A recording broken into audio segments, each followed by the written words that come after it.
are, and as leaders, and you're a leader in your department, you have to deal with the that. same thing.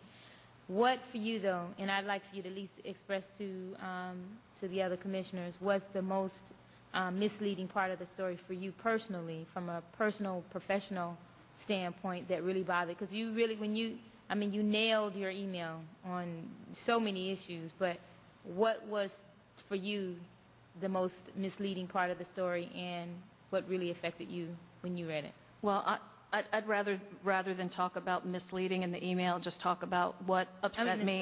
In the story. In the story that was published. What upset me is that I've spent 14 of my 18 years in public service. And I take that very seriously. I like public service. I choose to be in public service. And anybody in industry who has worked with me during those 14 years, they can speak for themselves. On the email, I copied the district secretary, the current district secretary of the DOT's Fort Lauderdale office. I also copied a state attorney from the Fort Lauderdale office who was involved with the lawsuit that I mentioned earlier, so that you could contact them as references. I did also forward to you this morning another email that was received back from that district secretary.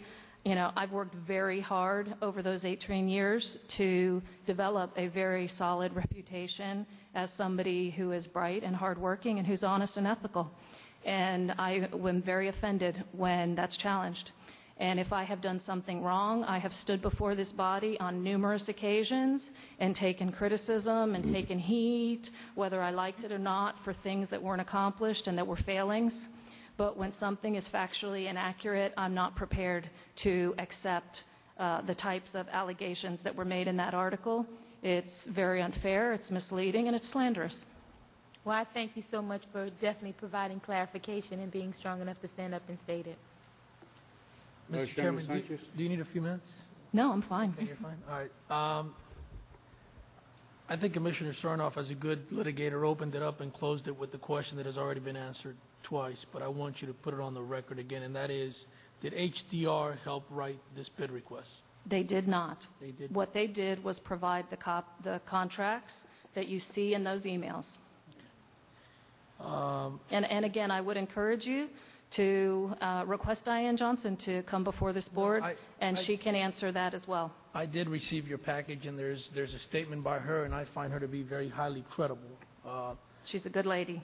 Let me ask you another question. There's also allegation here by sources familiar, you know, but it states here that you exchange emails and have meetings with HDR and other consultants about the contract. Can you elaborate on that? Hold on. Yeah, sorry. I don't think I have a copy of that email with me, but there was an email that was included with the article and that was read to me when I spoke on tape with the reporter. That was an email that I had sent to the 3 team members. Probably for the first 2 years after I joined the city, we had a standing meeting at 8 o'clock every Monday morning to plan out the week's activities, what we were going to do, and how we were going to advance and move things forward. It was a very intense crisis management situation. I had sent that email out because the dollars and the commission authority on the piggyback contracts, based on what the monthly expenditures were set to expire or run out at a certain time period. We were going to need some kind of assistance to get information. Now, the way I worded that and the fact that I said that we need assistance with the RFP or we need assistance with writing the RFP, the fact is that when we met on Monday morning, the discussion that took place was that they could not assist with the RFP because it would be a conflict of interest and they would be conflicted from participating in the process, and each of those 3 firms were interested in competing. What they did do, and you'll see that when you look in the emails where it talks about what they provided subsequently and saying, per our discussion in the Monday meeting, here's the contract. And what they did was each of the firms forwarded copies of other governmental contracts. Those were then provided to Diane. Ironically, she didn't use any of those. Ironically, she chose to use the contract that she had received from the gentleman on Miami Beach. All right. It's not what you say, it's what people hear, and not everything you read is true. There were 3 proposals, correct? And they were evaluated and ranked by the evaluation committee. That's correct. Who was a part of that evaluation committee? The names, if you remember. My recollection, I believe Stephanie Grindell was a member, who's our Public Works Director. I was a member. And Teresita Alvarez, who is another professional engineer who heads the Consultant Management Engineering Department for Department of Transportation's District 6 office, was the 3rd outside member.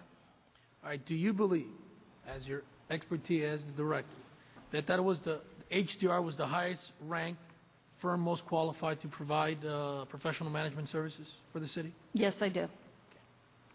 All right, and my last question was, it was already addressed, and that was on the Ethics Commission, which was addressed, and the question was asked by Commissioner Cerno. So. And Commissioner, if I just might add one thing, the reason that I put in the note that I sent to you last night that I would encourage anyone who was interested in the truth in going back and looking at the proposals themselves, looking at the rankings, and listening to the audio tape, my recollection is that the rankings, the rank order of each of the 3 evaluators was the same. So it wasn't where one person thought that one person should be number 1, another person thought that a different company should be number 1, but there was a unanimous agreement on the ranking of 1, 2, and 3. I have no further questions. All right.